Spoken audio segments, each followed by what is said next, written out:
देखे, इंसान तो है ही इम्परफेक्ट। जब हम नींद के मोहताज, खाने पीने के मोहताज, उसके बाद टॉयलेट के मोहताज, और सबसे बढ़कर अपनी जिंदगी के लिए अपने रब के मोहताज, तो इंसान तो परफेक्ट है ही नहीं है। परफेक्ट सिर्फ अल्लाह है जो किसी का मोहताज नहीं है।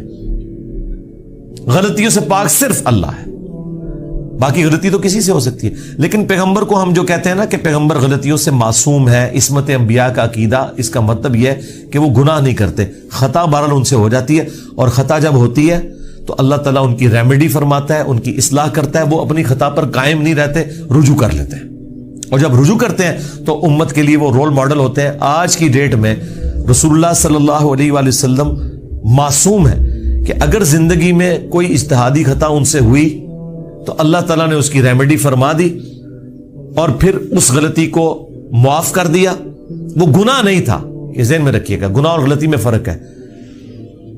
गुनाह वो होता है कि जो पूरी वईद मालूम होने के बावजूद इंसान वो एक्टिविटी परफॉर्म कर ले। इज्तिहादी खता ये होती है कि वो एक ऐसी सूरत हाल उसके सामने आए जिसमें उसके सामने दो ऑप्शन मौजूद हों, और उसमें से वो एक ऐसा ऑप्शन अडॉप्ट कर ले जो अल्लाह की मर्जी ना हो, और जो अल्लाह की मर्जी वाला ऑप्शन है उसे वो तर्क कर दे।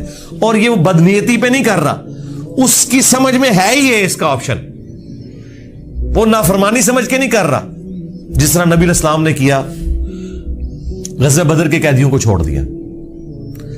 सूरह मोहम्मद में यह आयत नाजिल हो चुकी भी थी कि जब तक फितना मुकम्मल तौर पर खत्म नहीं हो जाता, आपने इनको कत्ल करना है, अपने मुखालफीन को किताल की आपको इजाजत दी गई। सूरह मोहम्मद का नाम ही सूरह किताल है। हाँ, जब फितना खत्म हो जाए उसके बाद जो जंगें होंगी ना, उसके बाद आपकी मर्जी है, चाहे तो फिदिया लेके काफिर कैदियों को छोड़ दें और चाहे आप उन्हें कत्ल करें। अब बदर के बाद फितना तो खत्म नहीं हुआ था, लेकिन नबी इस्लाम ने यह एज्यूम किया कि 70 सरदार इनके मर गए, इनकी कमर टूट गई, वो जो 70 हमने कैदी किए हुए, चलो हम इन्हें फिदिया लेके छोड़ देते हैं, शायद ये लोग इस्लाम कबूल कर लें।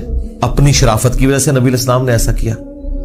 तो उस पर फिर अल्लाह ताला ने सूरतुल अनफाल में आयत नंबर 67, 68 में फरमाया कि अगर वो पहले आयत नाजिल ना हुई होती ना सूरह मोहम्मद की, तो हम तुम्हें अजाब देते इस अमल के ऊपर जो तुमने गज़वे बदर के कैदियों को छोड़ दिया, क्योंकि फितना तो अभी खत्म नहीं हुआ, तुम्हारा काम था कत्ल करते। और हजरत उमर का मशवरा भी यही था, बुखारी मुस्लिम में। लेकिन नबी इस्लाम और हजरत अबू बकर अपनी शफकत की वजह से उन्होंने ये प्ली ली कि वो आयत में आया ना कि फितना जब खत्म हो जाए तो फिर तुम्हारी मर्जी है, तो हम ये अज्यूम करते हैं कि फितना खत्म हो गया।